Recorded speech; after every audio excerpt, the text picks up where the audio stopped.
This is the day after years of painstaking climbing the corporate ladder, or maybe running your own successful business. Your bosses, or you being your own boss, decide to reward yourself and you want to get a luxury car. So you're thinking Audi, BMW, Mercedes, Ford.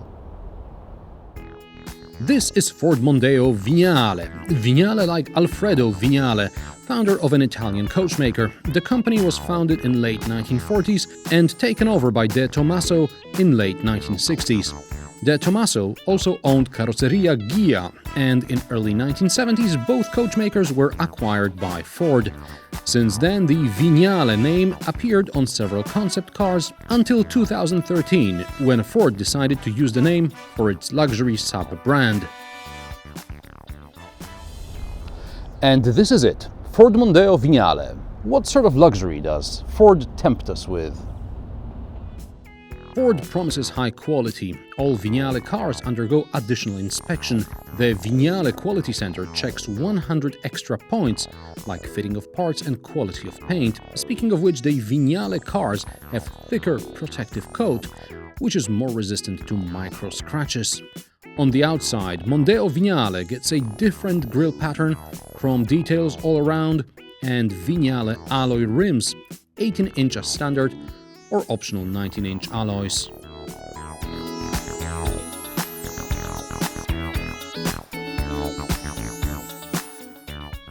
Inside the Mondeo Vignale we get the leather-covered dashboard, the Vignale leather upholstery with the hexagon shape we've seen on the grille, and there's this elegant stitching here on the sides. There's also a lot of standard equipment to make you feel all upmarket and posh. Unfortunately, this is where I run out of simple comparisons. Many elements available on the Vignale are also available on the Titanium. However, Vignale has a lot of kit as standard, and some of the options are actually cheaper than on the Titanium. There is also an active noise cancelling system, and windows have additional acoustic layer. We'll get to that in a second. The Vignale also has a better standard audio system, but you still have to pay for sat-nav. Prices of the Mondeo Vignale start at around 41,000 euros, more or less, regardless of whether you choose a hybrid, a petrol or a diesel, and I suspect that the hybrid Vignale may make a lot of sense in some markets. For comparison, a titanium Mondeo with the same engine will cost you about 30 grand, and a hybrid 35 for 75. That's prices in Germany. So what do you get for the extra 11 grand? I'll tell you on the way.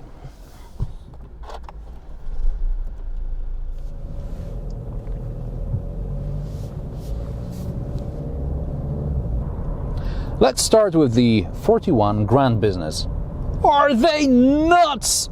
There's also about 4 or 5 grand worth of options on this car, but add another 5 grand and you've got yourself a nice Audi A4. Now close your eyes and imagine your driveway, and in this driveway there is a Mondeo or there is an Audi A4.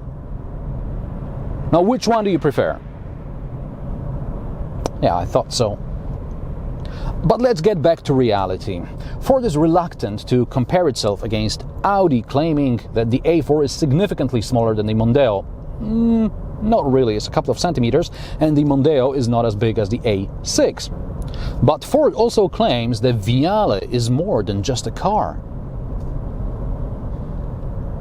You buy the Vignale in Ford's special showrooms, in a special Vignale zone, with the assistance of a special Vignale representative, and then you get special Vignale sales support like 24-hour service hotline, pickup of the car for service, free washing, and so on. I get it, it's stress-free ownership experience. I guess I could pay premium for that, especially if I'm a busy executive or a business owner. I also get the stress-free driving experience. The active noise reduction system works by generating sounds opposite to the road and wind and engine noises. It's like generating the sound of silence or maybe a light buzz, sort of like tire noise, maybe, or wind noise from another car. That's all I can hear. It's a nice change after the regular Mondeo, which I drove last year. I remember that at motorway speeds, it was getting somewhat loud inside. I also remember that the ordinary Mondeo had a very relaxed steering and relaxed suspension. That was because I couldn't find the adaptive suspension settings. Now here I found them. They're somewhere in one of these menus on the dials. So if I take my eyes off the road for about 15 seconds, fiddle with the buttons and not fall in a ditch, there are a lot of safety systems which prevent me from doing so, I can switch between normal comfort or sport mode. In comfort mode, this is a couch, and in sport mode, the steering is becoming artificially heavy. For a 210 horsepower twin turbo, Vignale is not a speed demon.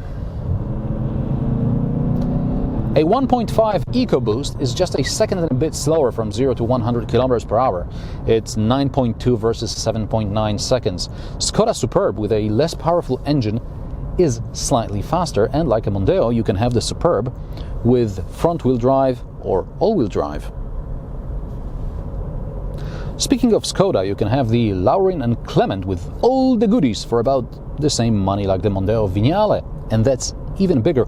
Of course, you don't get the leather dashboard or the after-sales support. But to make things even more complicated, it turns out that a Mondeo Titanium with the same spec, well, similar spec, because did I mention that this one has a leather dashboard? Well, anyway, the Mondeo Titanium doesn't have the leather dashboard, but with the same options, it can be even more expensive. Possibly the Titanium buyer is unlikely to go for all the options which are standard on the Vignale, and some of the options on the Vignale are cheaper than on the Titanium. Yeah, it is a bit complicated, isn't it? So who is the Vignale for? Well, I can think of two scenarios. One is a business owner who's successful, wants a good car, but does not want to show off his wealth. Fair enough. Another possibility is to do with the corporate code. You can have a certain car assigned to your position, or you can get a car because of the number of years you have worked in a company. Again, fair enough. But what if your boss already has the car which you could theoretically have because of the number of years you worked for the company? Well, now your boss can have a Vignale and you can have an ordinary Mondeo, and the corporate hierarchy is intact. Everything is well.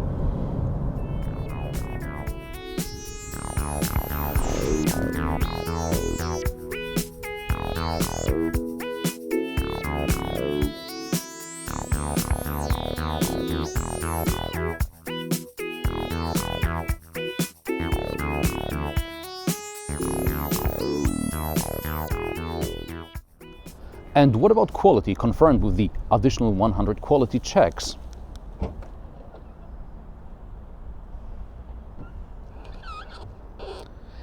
If the sound made by the opening bootlet is any indication, then the Vignale Quality Center still has a bit of room for improvement.